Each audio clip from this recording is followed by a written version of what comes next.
गोर लगै छी। हम मिथिला फ्लेवर में फेर से स्वागत करै छी। हमर नाम पूनम मल्लिक अछि। हमर गीत अहाँ सबके केहन लागत तऽ लाइक करब, कमेंट करब, सब्सक्राइब करब, एक दूसरा से शेयर करब। पूरा मिथिलावासी के छठ के शुभकामनाएं। सब छठ व्रती के सब कोई मिलकर व्रत करती, उनका सब परिवार के शुभकामना। तलिए हम आई अहाँ सबके एकटा छठ के गीत सुनाबै छी, सुनू।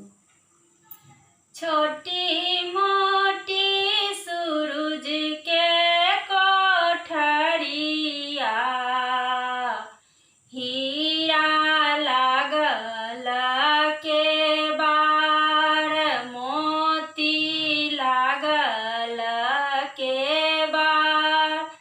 छोटी मोटी सूरज के कोठरिया, हीरा लागल के बार, मोती लागल के बार।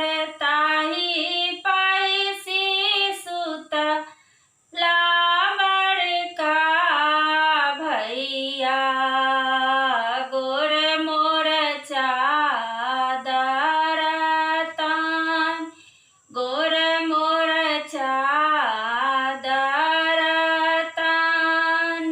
पैसी जगावे नीलमा देई, उठू स्वामी जी हमार, उठू स्वामी जी हमार।